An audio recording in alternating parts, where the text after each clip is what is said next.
السلام علیکم ورحمۃ اللہ وبرکاتہ۔ دوستو کیسے ہو؟ امید کرتا ہوں کہ سب خیریت سے ہوں گے۔ دوستو کرامت کے منکرین بھی آج خود کو کرامت کہنے لگے، کہتے کہ میں کرامت ہوں۔ آپ سوچ رہے ہوں گے کہ میں کس کا بات کر رہا ہوں، تو آپ پہلے یہ ویڈیو دیکھیں میرے ساتھ شیخ الاسلام مفتی تقی عثمانی صاحب دامت برکاتہم العالیہ کی، پھر آتے ہیں اس کی طرف جس کے میں ذکر کرنے لگا ہوں ابھی۔ حضرت امام ابو حنیفہ رحمۃ اللہ علیہ کے بارے میں منقول ہے کہ جب وہ وضو کرتے تھے لوگ تو ان کو وضو کے پانی کے اندر جو مستعمل پانی ہے اس کے اندر لوگوں کے اعمال بہتے ہوئے نظر آتے تھے، کہ یہاں پر اعوذ باللہ اس میں چوری نظر آ رہی ہے، اس میں جو ہے غیبت نظر آ رہی ہے، اس میں جھوٹ نظر آ رہا ہے، وہ چلتا ہوا نظر آتا تھا۔ حضرت امام ابو حنیفہ رحمۃ اللہ علیہ کو اللہ تعالیٰ نے یہ کشف کا، اور اسی واسطے امام ابو حنیفہ کا مسئلہ کیا ہے کہ مائع مستعمل ناپاک ہے، یعنی وہ اگر کسی کو لگ جائے گا تو وہ ناپاک ہو جائے گا۔ وہ اسی لیے کہ آنکھوں سے دیکھ رہے تھے کہ وہ اس میں جو ہے گناہوں کی گندگیاں بہہ رہی ہیں، تو انہوں نے کہہ دیا کہ مائع مستعمل ناپاک ہے۔ اور اگرچہ بعد میں فتویٰ امام محمد کے قول پر دیا گیا، لیکن انہوں نے یہ کہہ دیا کہ حضرت علامہ عبد الوہاب شعرانی رحمۃ اللہ علیہ نے جو ان کی میزان الکبریٰ ہے اس میں باوجود ہے کہ وہ خود حنبلی ہیں، لیکن انہوں نے کہا ہے کہ سارے میں نے کشف کے اندر دیکھے سارے مذاہب، تو مجھے سب سے زیادہ فیض پھیلانے والا مذہب امام ابو حنیفہ کا نظر ہے۔ اور انہوں نے یہ بات لکھی ہے کہ امام ابو حنیفہ رحمۃ اللہ علیہ نے جو مائع مستعمل کو ناپاک قرار دیا، وہ اس وجہ سے ان کو کشف کی آنکھ سے گناہ اس میں بہتے ہوئے نظر آتے تھے۔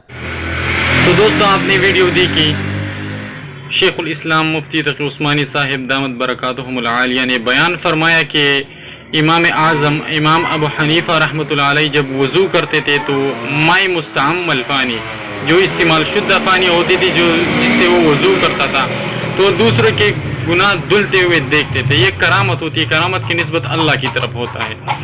تو اس پر ایک نام و نہاد دجالی فرقے والے نے، دجال نے، ایک کذاب نے، انجینئر علی مرزا جس کا نام ہے، انہوں نے باقاعدہ قہقہے لگایا ہے اور مفتی تقی عثمانی صاحب پر طنز کیا ہے، اور امام ابو حنیفہ رحمۃ اللہ علیہ کے بارے میں بھی بہت ہنسا ہوا ہے۔ لیکن یہ خود آج کہہ رہا ہے کہ میں کرامت ہوں۔ آپ اس کی ویڈیو دیکھیے، جس طرح یہ شیخ الاسلام مفتی تقی عثمانی صاحب پر طنز کر رہے، اس پر رد کر رہے۔ آپ اس کی ویڈیو دیکھیں، پھر آتے ہیں بات کرتے ہیں دوسری ویڈیو کی۔ حدیث شریف کا درس دے رہے ہیں، اب درس دیتے دیتے یعنی حدیث شریف کے درس میں کہانی تو نہیں آنی چاہیے، تو وہ مفتی صاحب جو ہیں وہ درس حدیث دیتے ہوئے فرماتے ہیں کہ امام حنیفہ رحمہ اللہ تعالی وضو کے جو گرتا ہوا پانی ہے نا، وضو کے دوران جو جسم سے لگ کے گرتا ہے، اس کو کہتے ہیں مائع مستعمل، استعمال شدہ پانی۔ اچھا، یہ لفظ بھی اتنے موٹے موٹے بولتے ہیں تاکہ لوگوں پہ روب پڑ جائے۔ ماں کہتے ہیں پانی کو مستعمل، استعمال شدہ، تو مائع مستعمل کو وہ ناپاک خیال کرتے تھے امام حنیفہ،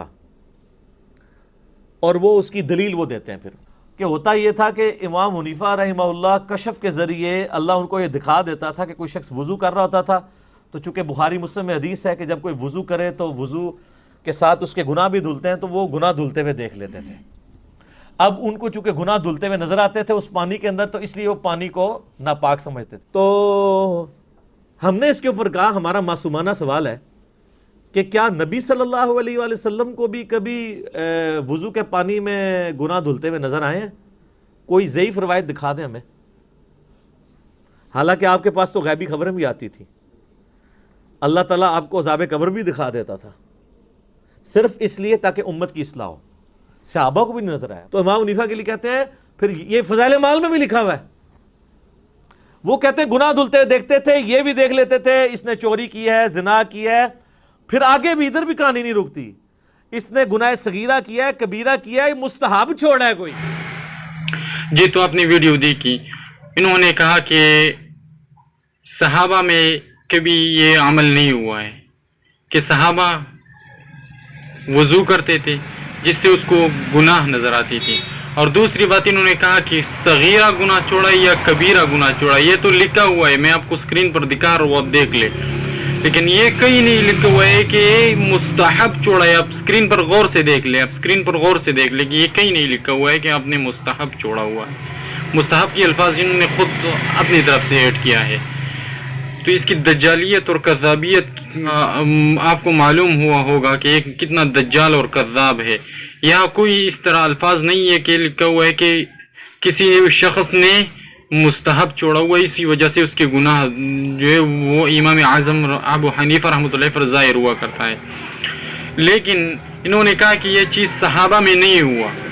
अगर ये सहाबा में नहीं हुआ है तो जो ये कह रहा है उसकी ये वीडियो आप देख ले, फिर बात करते हैं इसके बारे में। आपके जो असातिज़ा हैं, हर इंसान का कोई तो आखिर उस्ताद होता ही है ना, ये तो नहीं आप कह सकते। अब आप कह देते हैं जी मुफ्ती साहब मेरे उस्ताद हैं, ये तो नहीं कोई तरीका ना। अब आप कहते हैं जी मैं इस तरह, तो मैं कहता हूँ जी जीने साहब मेरे उस्ताद हैं, भाई ये तो इस तरह तो किसी को भी आप कह दें। भाई बंदा किसी से आखिर बकायदा आप इंजीनियरिंग यूनिवर्सिटी में क्यों दाखिल हुआ था, घर बैठ के इंजीनियरिंग की किताबें पढ़ लेते।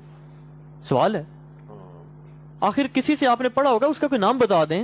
अरबी किससे पढ़ी है, कोई फारसी किससे पढ़ी है, कोई तफसीर की किताब आपने किससे पढ़ी है, किसी का नाम बता दें। कोई लाजमी तो नहीं आपने किसी एक मकतब फिक्र का बताया। मुफ्ती साहब कहते थे मेरा पहला उस्ताद मिर्ज़ाई था, और वो कहते थे मैं मुफ्ती साहब मुझे अभी पिछले दिनों काशिफ भाई ने बताया, वो कहते जी ये जाके वो शियों का जो मुनादिर था ना इस्माइल देवबंदी, उसके घर जाके रहे हैं, फिर अहले हदीसों के रहे हैं। या तो आप ऐसी बात कुछ कहें तो सही ना, ये तो ज्यादती है कि आपके जी मैं ऐसे सारे उस्ताद मैं क्या झूठे उस्ताद बना के पेश करना शुरू कर दूं? नहीं, घर बैठे अली भाई किस तरह, ये मुमकिन नहीं ना ऐसे। मुमकिन कहे तो ये करामत है ना। आपके किरानी साहब खुद ही कहते हैं कि जीनी साहब बहुत बड़ी करामत है। वो तो कहते हैं, वो तो मेरे बारे में दावा करते हैं कि इल्म लदुन्नी है इनके पास। तो दोस्तों आपने इनकी वीडियो देख ली, ये खुद कह रहा है कि सहाबा में एक करामत नहीं हुई, तो आज ये खुद के को कैसे करामत कहता है कि मैं खुद एक करामत हूँ, मुझे अरबी खुद से आती है, मुझे जो है कुरान का तर्जुमा खुद से आता है, मुझे जो है हदीस का समझ खुद से आता है। सहाबा की अपनी मादरी ज़बान अरबी थी, मोहम्मद सल्लल्लाहु अलैहि वसल्लम उसको सिखाते थे, उस अरबी जो हदीस उसको पेश करता, जो कुरान आयत उसको पेश करता था सहाबा को। तो सहाबा नबी अलैहिस्सलातु वस्सलाम से मालूम करते थे कि अल्लाह के रसूल इसका क्या तर्जुमा है, इसकी तशरीह क्या है। लेकिन ये खुद कह रहा है कि इन्होंने, आप वीडियो पे गौर करें, देखिए रिवर्स करें वीडियो को, आप देख ले।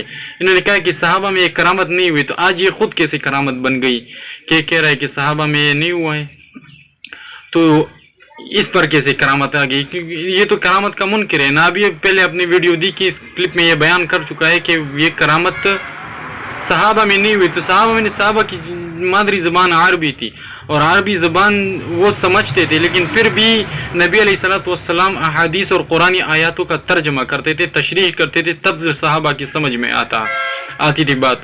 लेकिन इसकी समझ में कैसे आ गई? ये तो ना अरबी है, ये तो जाहिल है, कज़्ज़ाब है, कादियानी है, शिया है, ये तो दुनिया का बदतरीन दज्जाली फितना है।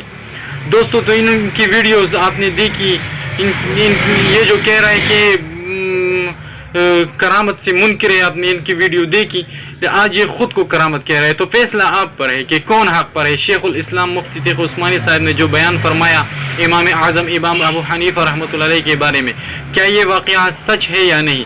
अगर सच है तो इसकी दज्जाल और कज़्ज़ाबियत के बारे में आप कमेंट में बात करें, कमेंट में बताएं कि दज्जाल इंजीनियर कज़्ज़ाब है, ये दज्जाली फितना है, इस फितने से दूर रहो। मेरा आपसे दरख्वास्त है कि इस दज्जाली फितने से दूर रहो। इस दज्जाली फितने के बारे में मैं आपको और भी डिटेल देता रहूँगा इंशाअल्लाह। आप पेज को लाइक करें, पेज को वीडियो को शेयर करते रहें। मैं इंशाअल्लाह इसके बारे में आपको दलीलें और बहुत डिटेल के साथ मैं इसके बारे में आपको वीडियो दिखाऊंगा।